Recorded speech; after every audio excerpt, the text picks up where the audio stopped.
السلام علیکم ورحمۃ اللہ۔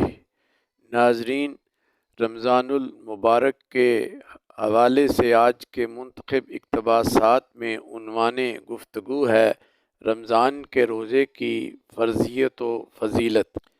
اللہ رب العزت کا کروڑہا احسان ہے کہ اس نے ہمیں زندگی میں ایک بار پھر رمضان المبارک کا وہ بابرکت مہینہ عطا فرمایا جس میں اللہ کی رحمتیں اور مغفرتیں موسلا دھار بارش کی طرح برستی ہیں۔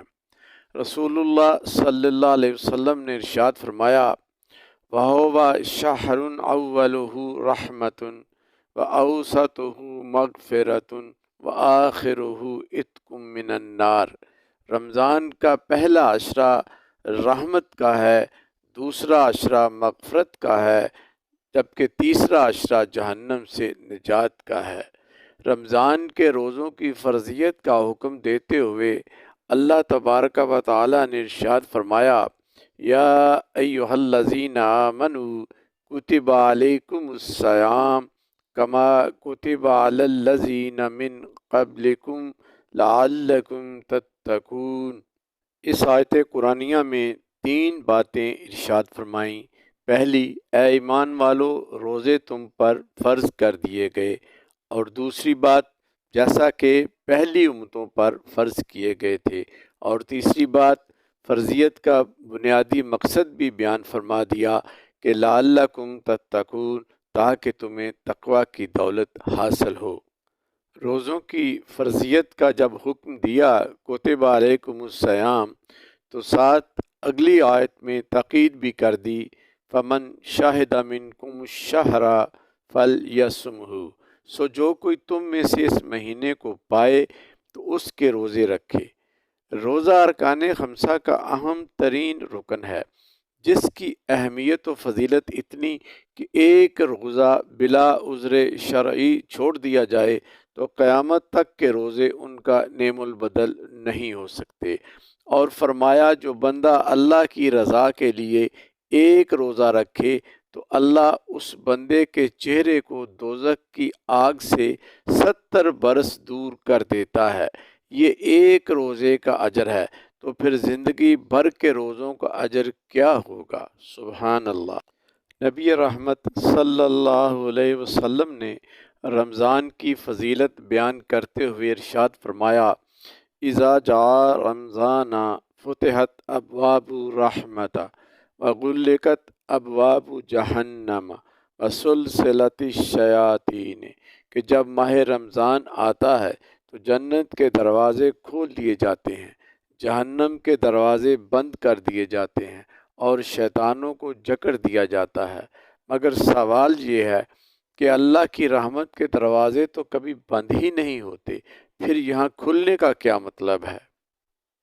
مذکورہ فرمان رسالت صلی اللہ علیہ وسلم میں ہمیں عمل کی ترغیب دی جا رہی ہے کہ وہ شان بے نیازی رکھنے والا مالک کسی کو فوری دینے یا نہ دینے میں اپنی حکمتوں پر عمل کرتا ہے، مگر اس مہینے میں روزہ داروں پر اپنی رحمت کی برسات پہلے سے کئی گنا زیادہ برساتے ہوئے ہر کس و ناقص کے لیے اعلان فرما رہا ہے کہ آؤ حاجت مندو، جسے میرا فضل و کرم چاہیے تو بس میرے در پہ اپنا دامن پھیلاؤ اور جھولیاں بھرتے چلے جاؤ۔ ایک کے بدلے 70 دوں گا، نفل کا اجر فرض کے برابر ہوگا، اور خلوص نیت سے کیا جانے والے صدقے پر 10 کی بجائے 700 گنا اجر پاؤ گے۔ پھر بھی ہم غافل رہیں تو ہماری بد نصیبی ہے، کیونکہ ہم تو مائل با کرم ہیں، کوئی سائل ہی نہیں، راہ دکھلائیں کسے، کوئی راہ روے منزل ہی نہیں۔ مگر یہاں سوال یہ بھی ہے کہ کیا ہر شخص یہ اجر پا لیتا ہے؟ نہیں، کیونکہ آقا علیہ الصلوۃ والسلام نے فرمایا، رب صائم لیس لہ من صیام الا الجوع، بہت سے روزہ رکھنے والے ایسے ہیں کہ ان کو روزے کے ثمرات میں سے بھوکا رہنے کے علاوہ کچھ بھی حاصل نہیں ہوتا۔ تو پھر لازم ہے کہ وہ امر جانا جائے جس سے روزوں کے ثمرات پورے کے پورے حاصل ہوں۔ رحمت خداوندی سے فائدہ وہی اٹھاتا ہے جو اپنے دل کے برتن کو سیدھا رکھے۔ برسات میں پڑا ہوا الٹا برتن کبھی نہیں بھرتا۔ رحمتوں کو سمیٹنے کے لیے اپنے دل کے برتن کی سمت سیدھی کرنا ہوگی، مگر کیسے؟ آئیے رسول اللہ صلی اللہ علیہ وسلم کے اس ارشاد سے رہنمائی لیتے ہیں۔ من صام رمضان ایمانا و احتسابا غفر لہ ما تقدم من ذنبہ۔ فرمایا جس نے ایمان اور احتساب کے ساتھ رمضان کے روزے رکھے اس کے پچھلے تمام گناہوں پر معافی کا قلم پھیر دیا جاتا ہے۔ ایمان یعنی اللہ کی رضا کے لیے اخلاص نیت کے ساتھ، اور احتساب یعنی روزے کے جملہ آداب و شرائط کا خیال رکھتے ہوئے روزہ رکھنے والا حصول اجر کا مستحق ہوتا ہے۔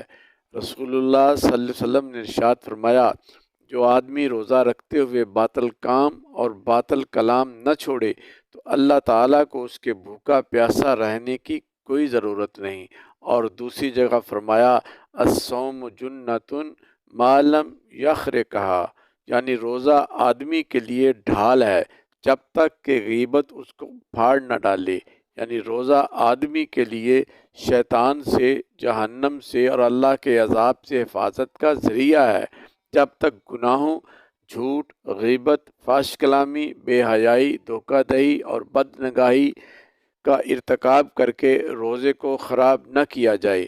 لہٰذا روزہ کو قرآن و حدیث میں بیان کردہ شرائط و آداب کے ساتھ گزارنا ہوگا، تب کہیں جا کر ہم اس کے ثمرات سے مستفید ہو سکتے ہیں۔ اللہ عمل کی توفیق عطا فرمائے، آمین یا رب العالمین، بجاہ النبی الکریم۔